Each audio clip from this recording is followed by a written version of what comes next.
Chapter 17. Grenade Man was pleased that the citizens below him were celebratory. Today was a good day to party. However, he was saddened by the news that Citizen Doc and Citizen Beads had been killed. These were dire portents indeed, for they meant that there was but one bastion of hope left against the forces of evil. Marv looked down on the people below them and waved through one of the eyes. "Can they see me?" he asked. "Probably not, Citizen Marv, but that does not mean you should not endeavor the impossible." He swung his chair around and looked at the rotund man in front of him. "Citizen Molmo, do you know the current location of Citizen Kevin?" Molmo shook his head and then said, "We've been looking since this morning.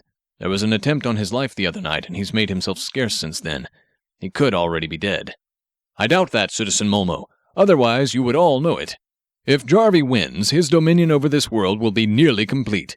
This sounds like we shall require some excellent detective work." Grenade Man stood up and headed for the elevator. Molmo followed closely behind him. Grenade Man looked at Marv. "Citizen Marv, you have the comm." "The comm?" "You are in charge." What about Michelle? I can't really see sitting here while she's in danger." "The rescue of Citizen Michelle is my highest priority." Molmo looked at Grenade Man with a frown and asked, "I thought finding Kevin was more important." "Finding Kevin is also my highest priority." Marv raised his hands and looked to the highest priority. "Just what is your highest priority?" "Defeating the forces of evil, of course." Molmo pushed the button for the doors to close. "Can you be a little more specific than that?" "Yes, I plan on specifically defeating the forces of evil." Grenade Man saluted Marv. Marv saluted back with a local variant that involved both of his middle fingers, though, as Grenade Man thought about it, he'd seen that a few times in his homeworld as well. The elevator doors closed. As the elevator went down, Molmo said, "You need to find Kevin. Without him, we're all toast." "I agree." "You can postpone finding Michelle." "I disagree." "You can't do both at the same time." Molmo looked at him and crossed his arms. "I disagree." Molmo looked cautious. "You can control the flow of time." "No." Molmo scratched his head. "You can duplicate yourself." "No." "Then how exactly do you plan on doing two things at the same time?" "Logically." Grenade Man smiled. "That makes no sense." "Yes, it does." Grenade Man polished one of his wrist bracers with a grenade cloth. "Then please explain it." "Simple. We are part of the forces of good. The forces of good cannot be defeated. Since the forces of good cannot be defeated, then, logically speaking, we must be able to succeed at the task of rescuing Citizen Michelle and finding Citizen Kevin at the same time. Since we must be able to succeed and do two things at once, we must therefore assume that it is therefore possible to do both of these things at the same time." Molmo was about to argue more, but the elevator doors opened. He coughed a bit, smiled, and said, "Right, just find Kevin. I've got, paperwork to do somewhere." "Good luck with your paperwork, Citizen Molmo." Molmo wiped sweat from his brow and moved from the base of the robot's foot back toward the town wall. "Thanks, I'll need it." Ozark had decided to follow Grenade Man once the robot had arrived. He certainly had a way with machines, but she could see now why Jarvie discounted him. She'd seen Jarvie destroy the entire world. Could the robot fix that? The white light wouldn't go away. It wouldn't hurt her, but it wouldn't let up even for a moment. It didn't help when she was depressed. So far, she hadn't been able to get anyone to see her. How did other ghosts do things? She'd tried the emotion thing she'd seen in the movie Ghost, but that hadn't worked. She'd tried all of the magic words she could think of. She had not seen any other ghosts, and she had not been visible to anyone at all. Was she an illusion? Was all of this some kind of bizarre fever dream that she had right before she died? What if she was really in a coma? What if the white light was the way to wake up? She countered that thought by considering that if she was in a coma, what if the white light was the portal to death, and there was nothing on the other side but just death?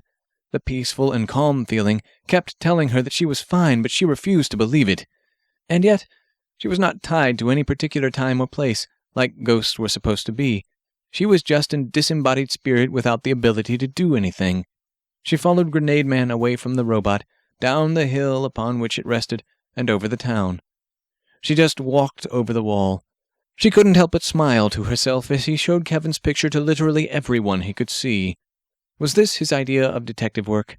She noticed that as she laughed, she felt the white light grow dimmer. Shocked, she began to think of every funny joke she could think of, and then laughed. She tried not to think of the crappy ones that her Uncle Ernie told her about bananas and donuts. The laughter was forced at first, but the harder she tried, the more real it became. The white light began to get smaller and smaller until it vanished entirely. Well, that was one thing taken care of at least. But what if she had forever trapped herself here? She was worried. That was when she felt something tugging her to the north. She resisted it at first, but eventually it became irresistible. It picked her up and she flew through the air until she found herself above the reservoir. She was back in her reconstituted fire zombie body, though the flame this time was silver instead of the red color she'd had before.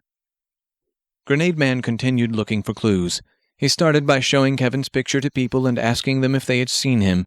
Yeah, sure, I saw him about 2 days ago. The man in uniform rubbed his finger momentarily in his thick mustache. Excellent, Citizen Mustache Person. Where might this have been? Well, we were guarding him from whatever bad stuff was going to happen, so he was hiding in that apartment building. The jerks who wanted to kill him distracted us. I hear he set up a trap that got most of the people trying to kill him, but that's the last anyone's seen of him. He pointed yonder toward the former hiding places. Excellent, Citizen Mustache Person. Thank you for your helpful information. Grenade Man immediately began to leap toward the apartment building. Name's Mario, and you're welcome. Grenade Man entered the ground floor of the apartment building. He walked up the worn concrete stairs and around a corner. Then up more stairs. After 5 or 6 flights of this, he realized that he did not precisely know what floor Kevin had been on. Furthermore, Kevin was probably not there anymore. Fortunately, Grenade Man had a solution to this problem, shouting at the top of his lungs, "Citizen Kevin!" Sadly, there was no reply, except for a few bits of the ceiling falling down. On and on Grenade Man searched. For many dire and perilous hours he looked. Many people cheered him on, though they seemed to do this by covering their ears and cringing in pain. Finally, after 2 hours of making giant, prodigious leaps around the town, Grenade Man realized that he hadn't been loud enough. He was just starting to make an atomic bullhorn out of a nearby thermometer and a Wii controller when he heard a knock at the door. It was Citizen Kevin. "What the hell do you want?" Citizen Kevin asked. "I am attempting to find out what condition your condition is, Citizen Kevin." Grenade Man put the budding bullhorn down. It turned out he wouldn't need it after all, and waste was the devil's trash basket. "I'm fine. I'm trying to keep a low profile so Jarvie doesn't find me, kill me, and end the world." He sounded somewhat upset. Grenade Man figured that this was because he didn't want the world to end. This was a sentiment that Grenade Man could agree with. "Excellent, Citizen Kevin. I shall guard you whilst I look for Citizen Michelle." Kevin shook his head. "No offense," he said, "but I think I'm better off on my own. You're rather unsubtle, so hiding around you is a very stupid idea. Wait, why are you looking for Michelle?" "She has been kidnapped by the necromancer." Grenade Man looked rather sad, but then stared up at the nearby light bulb determinedly. Kevin looked at him and thought for several moments. Then he said, "What's your plan?" Marv was looking at the dials and gizmos inside of the skull of the robot. Grenade Man was either a genius or completely insane. Probably both. None of it made much sense, but he did find a sensor that said magic detector, and it was registering something. Curious, he moved the robot's head back and forth a few times, but the sensor continued pointing in the same direction. Marv didn't know for sure, but he was pretty sure that the thing was detecting Jarvie. That guy was owed some serious payback for what was going on. Jarvie also had Michelle. But Marv also knew he couldn't leave the town undefended. He picked up his cell phone and called Hector. Much to his surprise, the thing worked. "Hello?" Hector's surprised voice answered. "Hector, it's me, Marv." "Marv, great to hear from you. I heard you were in Guantanamo Bay." Hector said this between bites of something that sounded like crackers or popcorn. "Grenade Man rescued me. What are you eating?" Marv couldn't help but keep glancing at the magic detector needle. Damn it, he wanted to do something. Patience. "Cool. Popcorn and root beer." Chomp, chomp, slurp, slurp. Marv sincerely hoped they weren't mixed together. "Right. Say, would you like to come up and see the inside of the robot?" "Would I?" "Hell yeah, I'll be right there." Gulp, gurgle, gurgle. Hector said, "I'm on my way." 10 minutes later, Hector took the elevator to the top of the robot. He was clearly impressed. He didn't touch anything, but looked at all the dials and levers and buttons like he was inside of a gaming store with a bunch of cash and no previous commitments. Marv waited for about a minute of this and then said, "Look, I've got to go somewhere. I need someone to watch this post while I'm gone. Can you do that?" "Hell yes." Hector didn't hesitate for a nanosecond. "Let me show you some of the more important controls." Marv showed him the directional controls and the weapons. He also showed Hector some of the defensive device controls that hadn't used yet. Marv was a little reluctant to show Hector the self-destruct sequence button, but, knowing Hector, he'd accidentally push it if he didn't. Indeed, Hector might push it anyway. Marv tried not to think about it. "This is so cool," Hector said. "Glad you think so. Oh, and Hector?" "Yes?" "You're smelling rather non-foul today. Bathing?" "Yeah, my roommates do bad things to me if I don't." Hector sounded annoyed. Marv could imagine what anyone having to room with Hector would do in such circumstances. Marv said, "Right, good. Anyway, I'll be back, okay? Make sure you don't leave because the zombies might come back and we need someone manning the robot." Hector saluted. "You can count on me." Marv got out of the chair and headed toward the elevator. For some reason, Marv wasn't so confident about Hector's reassurances, but he didn't have much choice in the matter. He was going to get Michelle from that guy, and Hector was the only one he could trust. Kevin asked, "Where are we going again?" Grenade Man held Kevin, who was riding piggyback as they bounced beyond the town out into the countryside. "We are going to find Citizen Michelle." "Yes, I realize that. I mean, where specifically are we going to do that?" "We are going into the last known direction the necromancer was headed." Grenade Man dodged a tree that got in his way. The ash clouds seemed to be hesitant to stay. They hadn't gone completely, but had thinned enough so a thin gray light emerged, making everything around them seem like they were inside of a Twilight Zone episode. A few confused birds chirped cautiously, not knowing if the sunlight had returned or not. "And that's it?" Kevin was a bit upset by the tone of his voice. "I could call for him." "No, that's the absolute last thing we want. Look, can't you detect him or something? Aren't you Order's champion?" Grenade Man stopped leaping and landed. The force of the blow threw Kevin off his back and into a nearby bush. "Logically speaking, if Jarvie is using chaos, then we merely need to find where there is a lot of chaos." "Yeah, sure." Kevin dusted himself off and tried not to think about anything involving dignity. "Therefore, we should go somewhere chaotic. Bowling alleys are chaotic, therefore we shall find them in a bowling alley." "Bowling alleys are not chaotic, bowling alleys are boring. Chaos is not boarding, order is." Kevin could not believe that he was having this conversation. He looked around him and spotted several zombie soldiers patrolling across the highway. They were probably 500 yards away. He pointed. "That's where she is." He paused a moment and then said, "We really should go back and get more people to help us with this. The problem is, I'm not sure if they will help us. Without Doc there, things don't seem to be as together as they were." "Citizen Doc will indeed be missed. However, his sacrifice shall not be in vain. Fear not, we shall retrieve Citizen Michelle from her capture by the necromancer."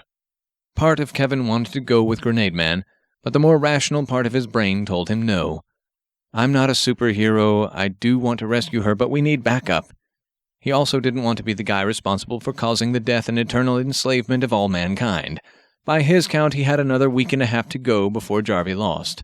"We all have a secret superhero inside us. You just need to get in touch with him." "Right." Kevin sighed and said, "I'm going back for reinforcements, okay?" "Are you sure?" "Yes, I am." "Then I shall endeavor to rescue Citizen Michelle on my own." Kevin wasn't thrilled with the idea, but he wasn't going to argue about it with a walking arsenal. He just turned and started jogging back to town.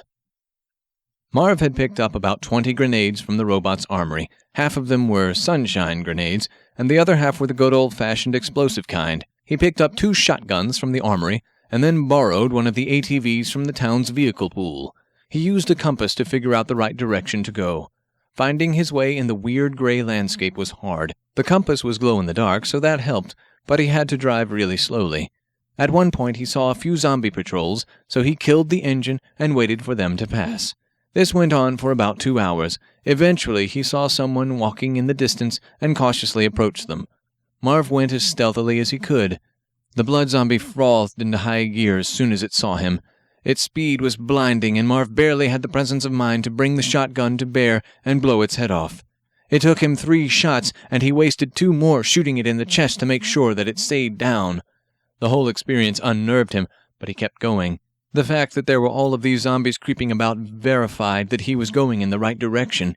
He wished he could have brought the robot, but would have left the town defenseless. He saw another figure ahead of him and brought the shotgun to bear. He waited patiently for them to identify themselves or act like a person, but they didn't. Then it saw him and he panicked. Marv used the shotgun and sent the person flying backward. He knew he had made a mistake as soon as he heard the scream. As he moved forward to look at the bloody mess, he realized that it was Kevin. Not only had he shot an innocent person, but he might have doomed the whole fucking world in the process. Kevin! Kevin, are you all right? No, I'm not all right. You fucking shot me with a shotgun. He rolled back and forth in pain. Marv tried to figure out how much damage he'd done. It looked bad. I got your shoulder and half of your hip. You're bleeding all over the place. Kevin gripped him with his right hand and pulled him closer.